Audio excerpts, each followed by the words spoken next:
If I stay, 4:39 p.m. Chapter 7. I have quite the crowd now. Gran and Grams, Uncle Greg, Aunt Diane, Aunt Kate, my cousins Heather and John and David. Dad is one of 5 kids, so there are still a lot more relatives out there. Nobody is talking about Teddy, which leads me to believe that he's not here. He's probably still at the other hospital being taken care of by Willow.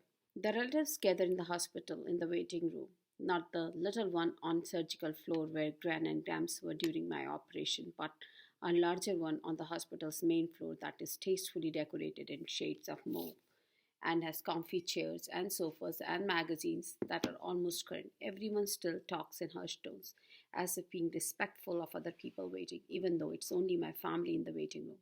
It's all so serious, so ominous.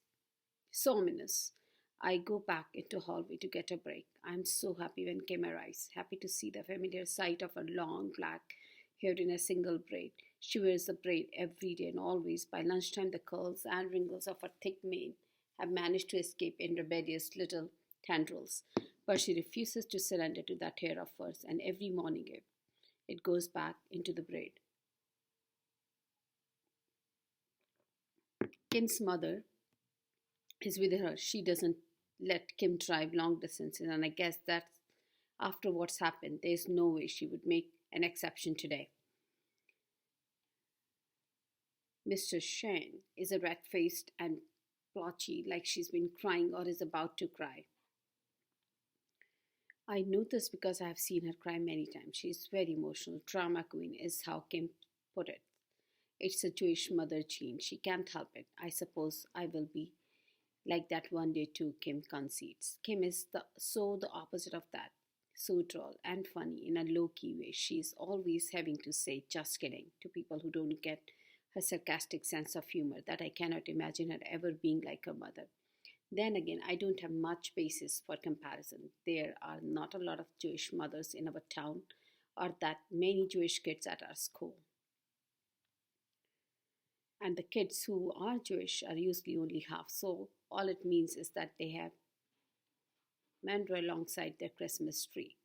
But Kim is really Jewish. Sometimes I have Friday night dinner with her family when they light candles, eat braided bread, and drink wine. The only time I can imagine erotic Mrs. Shane allowing Kim to drink. Kim's expected to only date Jewish guys, which means she doesn't date. She jokes that this is the reason her family moved here, where in fact it was because her father was hired to run a computer chip plant.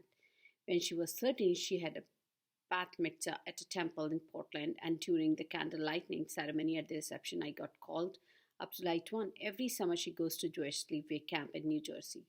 It's called Camp Torah Habonim, but girls called it Torah War because all the kids do all summer is hook up. Just like Bat Camp, she joked, through my summer conservatory program is nothing like American Pie.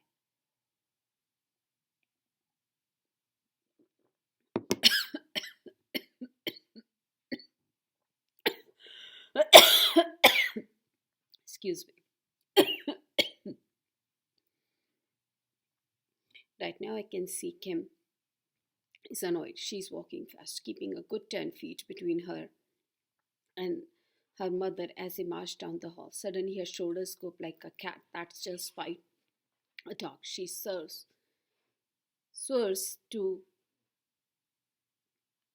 face her mother. Stop it, Kim demands. If I'm not crying, there's not way you are allowed to. Kim never curses, so this shocks me. But Mrs. Shane protests. How can you be so soft, so calm and cut it out? Kim interjects. Mia is still here, so I'm not losing it. And if I don't lose it, you don't get to. Kim stalks off in the direction of the waiting room, her mother falling limply behind. When they reach in the waiting room and see my assembled family, Mrs. Shane starts sniffling. Kim doesn't curse this time, but her ears go pink, which is how I know she's still furious. Mother, I'm going to leave you here. I'm taking a walk. I will be back later. I follow her back out into the corridor. She wanders around the main lobby, loops around the gift shop, visits the cafeteria. She looks at the hospital directory. I think I know Wishes I did before she does. There's a small chapel in the basement. It's hushed in there, a library kind of quiet. There are plush chairs, like a kind you find at a movie theater, and muted soundtrack playing some new agey type music. Kim slept back in one of the chairs. She takes off her coat, the one that is black and velvet, and I have coveted since she bought it at some mall in New Jersey on a trip to visit her grandparents. I love Oregon, she says, with a hiccup attempt at a laugh. I can tell by her sarcastic tone that it's me she's talking to, not God. This is the hospital's idea of non denominational.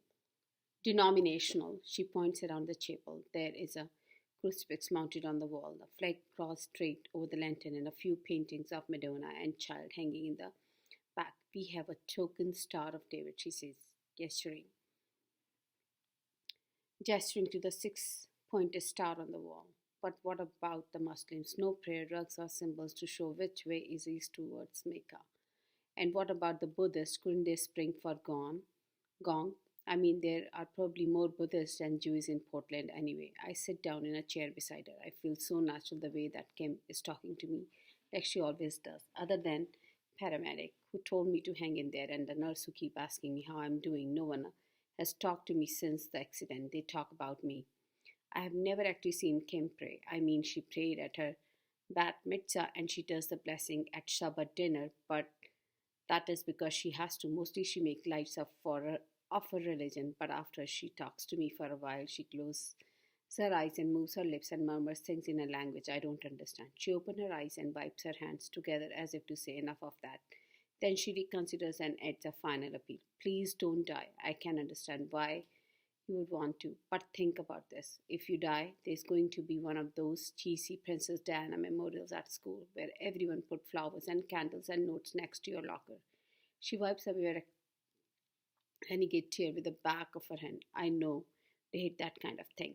Maybe it was because we were too alike. As soon as Kim showed up on the scene, everyone assumed we best friends just because we were both dark, quiet, studious, and at least outwardly serious.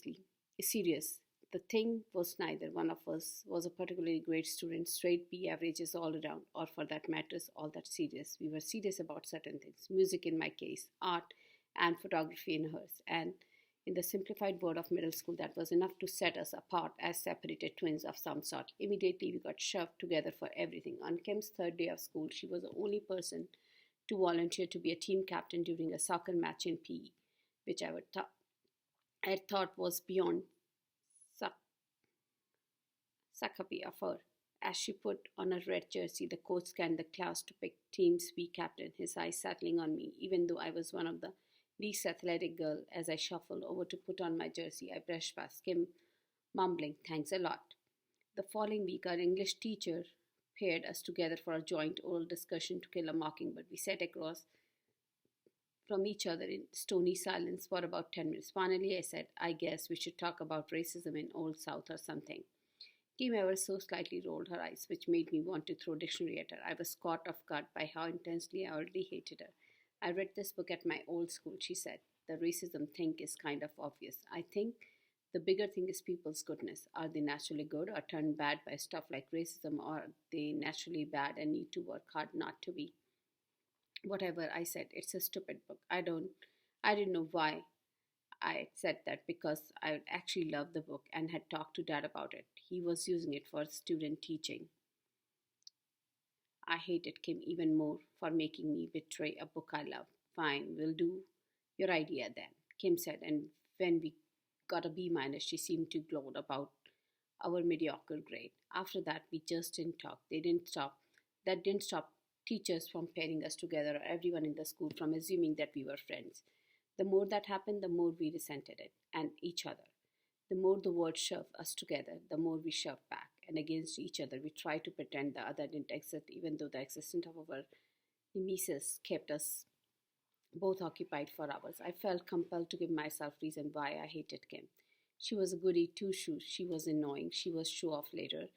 Show off. Later, I found that she did the same thing about me, though her major companion was that she thought I was a I was not good, and one day she even wrote it to me. In English class, someone flung a folded up square of notebook paper onto the floor next to my right. I picked it up and opened it. Nobody had ever called me that before, and though I was automatically furious deep down, I was also flattered that I had elicited enough emotion to be worthy of the name. People call mom that a lot. Probably she had a hard time holding her tongue and couldn't be brutally blunt when she disagreed with you. She'd explode like a thunderstorm and then be fine again. Anyhow, she didn't care that people called her that. It's just another word for feminist, she told me with pride. Even Dad called her that sometimes, but always in a jokey, complimentary way, never during a fight. He knew better. I looked up from my grammar book. There was only one person who wouldn't have sent this note to me. But I still scarcely believe it. I peered at the class. Everyone had their faces in their books except for Kim. Her ears were so red that it made a little side burned like tendrils of dark hair look like they were also blushing. She was glaring at me. Might have been 11 years old and little socially mature, but I recognized a gauntlet being thrown down when I saw it. I had no choice but to take it up. When we got older, we liked to joke that we were so glad that we had that fist fight. Not only did it cement our friendship, but it also provided our first and likely only opportunity for a good brawl. When else were two girls like us going to come to blows? I wrestled on the ground with Teddy, and sometimes I pinched him, but a fist fight?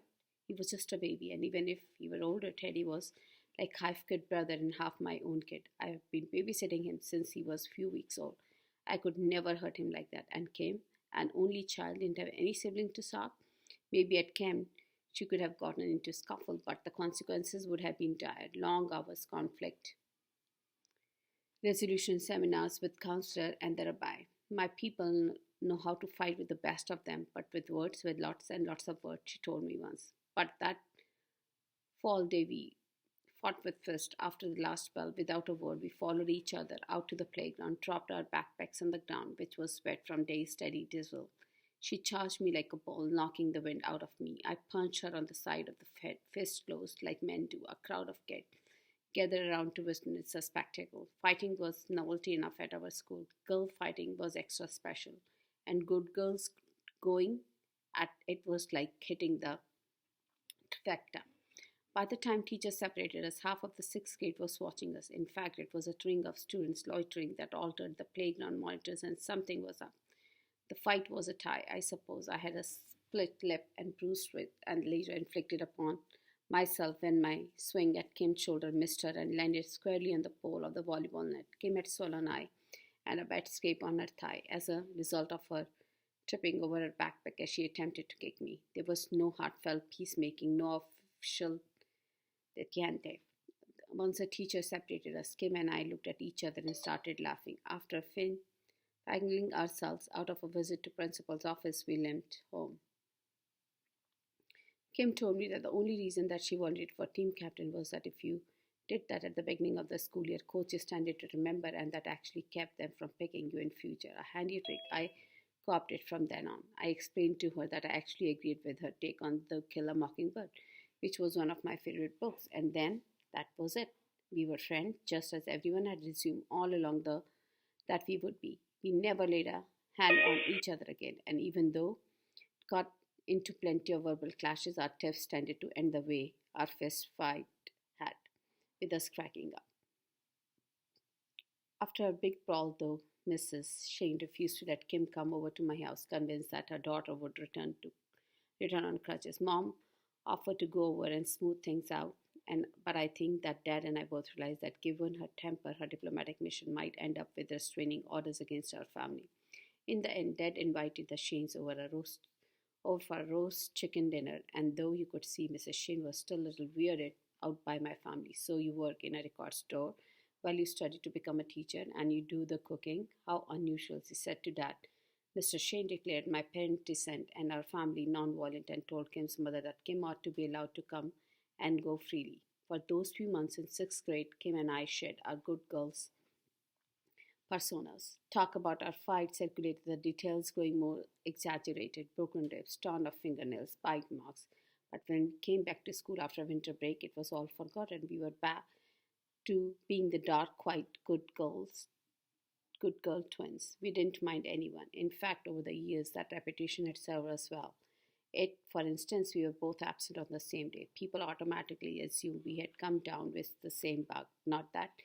We had ditched school to watch art films being shown in film survey class at the university. When, as a prank, someone put our school up for sale, covering it with signs posting a listing on eBay, suspicious eyes turned to Nelson Baker and Jenna McLaughlin, not to us, even if we had owned up to the prank, as we had planned. If anyone else got in trouble, we would have a hard time convincing anyone it really was us. This always made Kim laugh. People believe what they want to believe, she said.